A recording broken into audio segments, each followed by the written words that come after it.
everybody. Welcome back to another episode of the Sacred Sisterhood podcast. Today we are going to be talking about Lightworker-itis.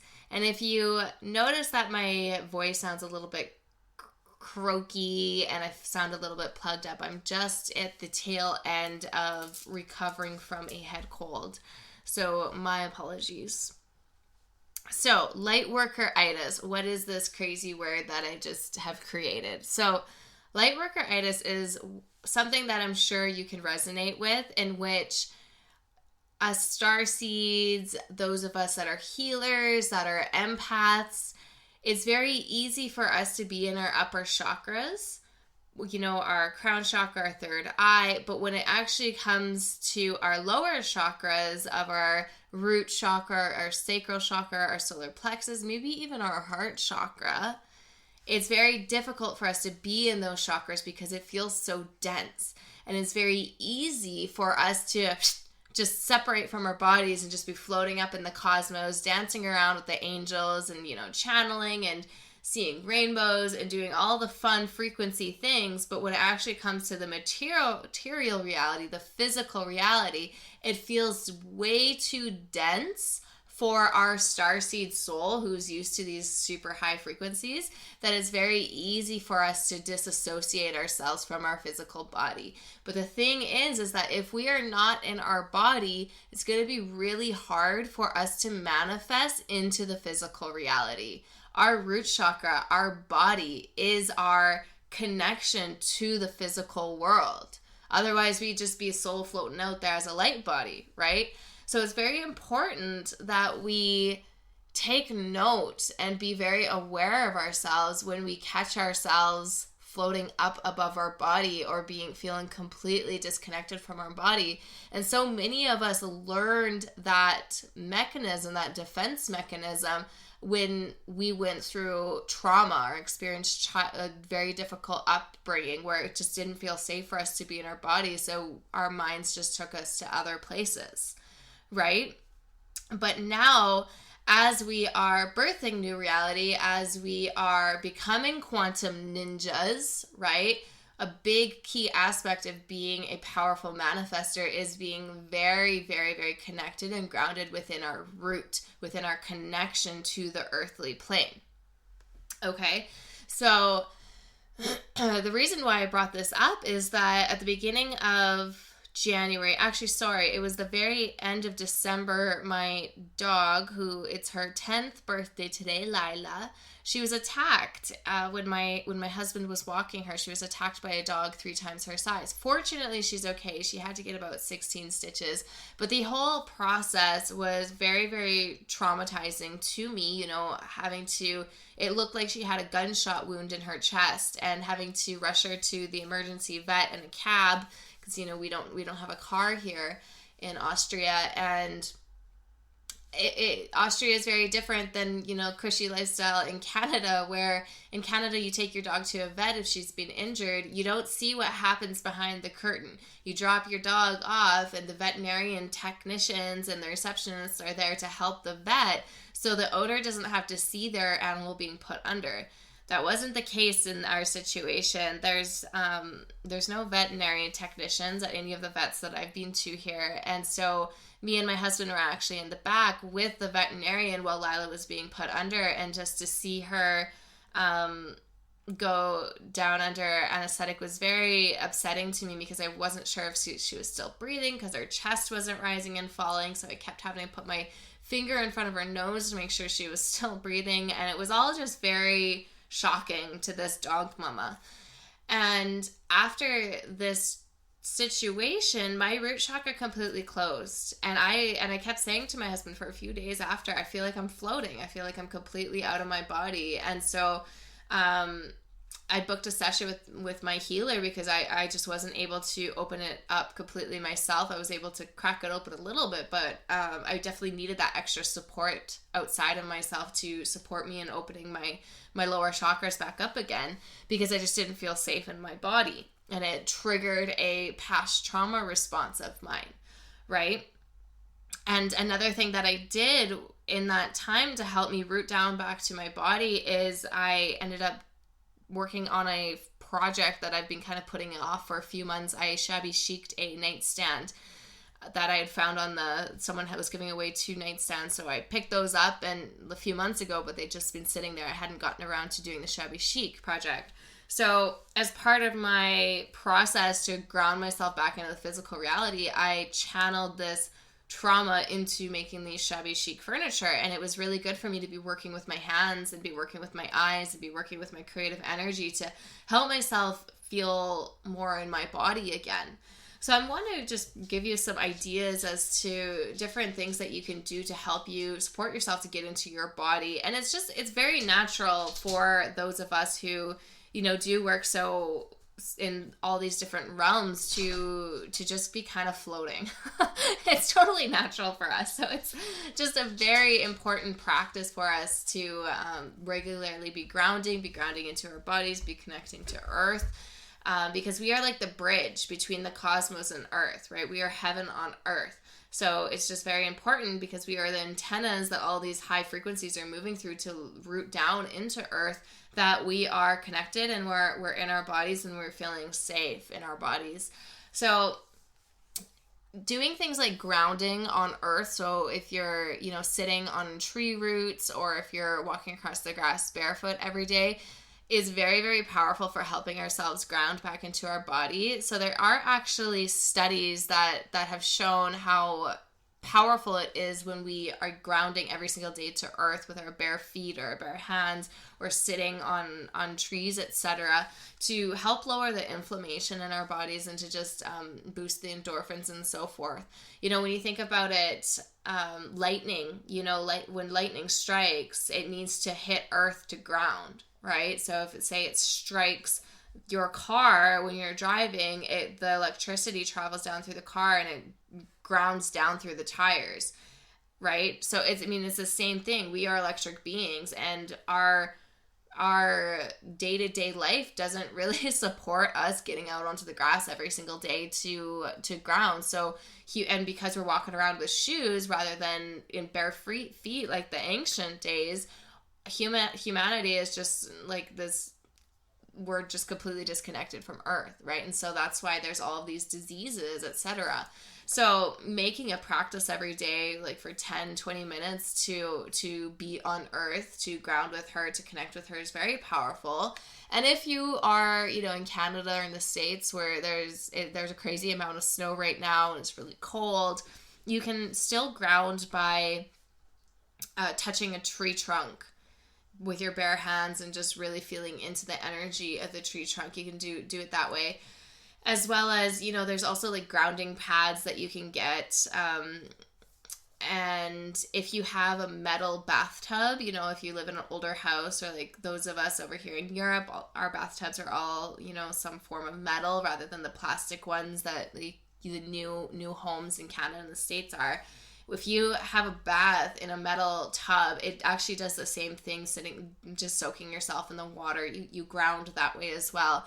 But regardless, if you have a plastic tub or a metal tub, just sitting in the tub with some water and maybe having some healing salts, some sea salt added into the water, is a really good way for you to just slow down and just be in your body. And that's why a lot of people too like to use essential oils as well, as just the fragrance, the smell helps them be in the body. Paying attention to your 5 senses, like, okay, what am I smelling right now? What am I hearing right now? What do I see right now? What do I feel right now? How can I touch right now? Is really powerful as well with helping you get in your body, of just doing the five senses. And that's actually something that when I was in PTSD group counseling a few years ago from a sexual trauma, that was one of the things that they had taught to help you ground back into your body, because of course they were teaching women who more than likely had separated themselves from their body because that was the safest thing for their mind to do so when they were enduring horrible things. So the 5 senses practice was something that they taught to, especially if they were having like an anxiety attack or a panic attack, to get yourself back into your body. That's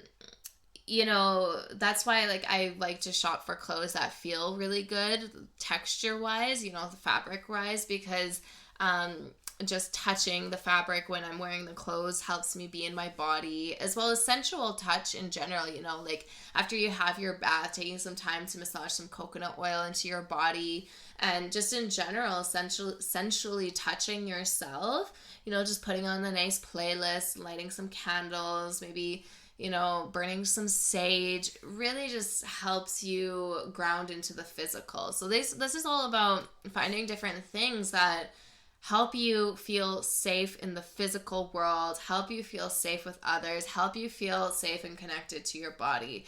So receiving massage is also really, really healing, and it's it reminds you that it's safe to be vulnerable with someone, right? So for me, I go and get a massage every few weeks, and it's very, very healing to trust someone to have you in a vulnerable place and to allow them to massage out your tissues. And we hold so much energy in our tissues, right? So it is very healing to have to receive a massage. Or if you're not in a place to have someone massage you, like you don't have the finances right now to buy a massage yourself. That's a great way to be in your body, as well as doing different sort of breathing techniques and just focusing on your breathing, meditating. And when you meditate, just see yourself, you know, getting sucked down into the core of Mother Earth, into the crystalline core of Mother Earth, to allow yourself to connect to her and to feel into her frequency. And dancing, anything that involves your body is a great way to bring yourself back into your body, as well as just having the awareness that, like, oh shit, if I feel like I'm floating right now, I'm not really in my body. And then just maybe bringing awareness to the very soles of your feet. You know, if you pay attention to the soles of your feet for maybe a minute, you're going to start to feel like the energy building under your feet from earth, right? So that's one of my favorite ways as well. And that's kind of how I start most of my meditations, is feeling into the energy right below my feet, and that's very grounding. And then I'll suck up the energy from earth after I've put a grounding cord from my root chakra down into the crystalline core. I'll get back into my body and I'll suck that energy back up into my body like I'm sucking up a Slurpee or something. Holding your crystals, you know, like if you think of the smoky quartz or like onyx or black tourmaline, you know, the black, the gray crystals and rocks, those are your grounding, earthy crystals. So even if you put them underneath your root chakra, for example, and just sit on a big chunk of onyx or so forth, or if you're just holding your crystals and just really like tuning into your body and feeling into your body, that's a great way to ground.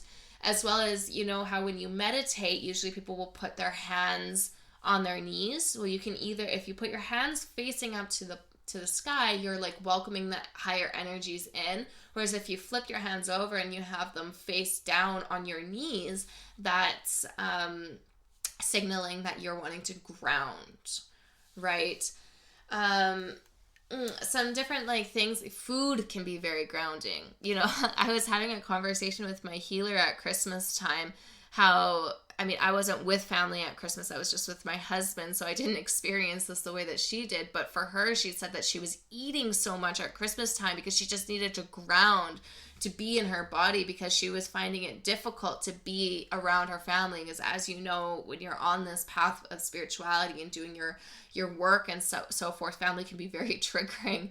And so for her, she was noticing that she wanted to like escape her body and disassociate from her body. And so she kept having to eat to try to be in her body more. So this isn't like an excuse for you to eat unconsciously to try to be in your body, which is what a lot of people do, right? A lot of people that have unhealthy relationships to food will eat kind of mindlessly. I'm totally messing up that word, but you know what I'm trying to say, in order to try to get back into their body. But they're probably not even realizing that that's what they're doing. But that is like when you're kind of like munching out, not really being mindful of what you're doing, you're trying to get back into your body. But if you have kind of a practice around the food that you're eating, you know, blessing your food before you eat it, cooking yourself this beautiful dinner, making sure you have your TV off and no phone when you actually sit down to eat, and blessing it and thanking Earth for her bounty and thanking everybody that played a role in bringing this food to your plate, and just cleansing and dismissing it of any toxins, any fear energies, and so forth. And then just being very present and mindful with your food, chewing slowly and really taking the energy of that food in by being very mindful with each mouthful. That's also a great way to be in your body, as well as, dark chocolate is a great way to ground. When I was in a group coaching program last year, after we would do like really big energetic clearing sessions or breath work, so forth, our teacher would always have us eat some dark chocolate right afterwards, as that is very earthy and very much brings you back into your body, because it's so easy to kind of just be in a total altered state of consciousness, and then when you come back to the real world, you can just feel kind of floaty, and things can just feel a bit weird, right? As well as, doing things like cuddling with your pets or your lover, just, physical touch, just anything with your body will bring you back into your body. And yeah, I think that pretty much covers it. Gives you some good ideas. Exercise, of course, yoga. I like to do Kundalini yoga because it expands my energy field, as well as it really helps me root down into my body, as well as I like to allow in my meditations, I like to allow my consciousness to just drop down into my root and just really feel, my root and my womb space, and just remind myself that it's safe to be here. Any sort of womb work, any sort of womb practices like yoni eggs, or, having your hands over your womb and just breathing into your womb too really helps ground, as well as surrounding yourself with dark red, right? Like red earthy tones is very grounding. It reminds you of earth. Red is root chakra, so forth. Orange is your sacral chakra.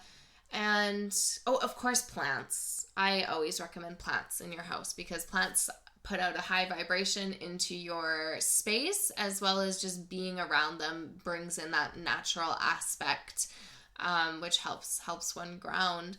So I think that covers pretty much everything that I personally do for grounding, and what you can do, and just to be aware of yourself, of when you do catch yourself disassociating out of your body, as well as recognizing where the trigger was that made you feel unsafe, so that you can move into it to do some clearing, so that you can moving forward, you don't need to continue to experience such a drastic trigger that makes your consciousness want to leave your body, because it is safe for us to be here. And just using that mantra, as well as I am safe, I am protected, is also incredibly powerful and healing. So I will leave it at that. I am sending you so much love to you on your journey. And if you enjoyed this episode, share it with a sister. I'm sure she will appreciate all the tips here of how she can ground into our body, because this is something that we all struggle with. Even if we're not aware of it, we all struggle with it, because there's a lot of stuff going on out there in that world, and so much crazy stuff that this is a very dense plane. So in order for us to feel safe and grounded in that dense plane, we do need to have some practices in place to support us. Okay, I'm sending you much love. Have a beautiful rest of your week. Thank you so much for listening. Ciao for now.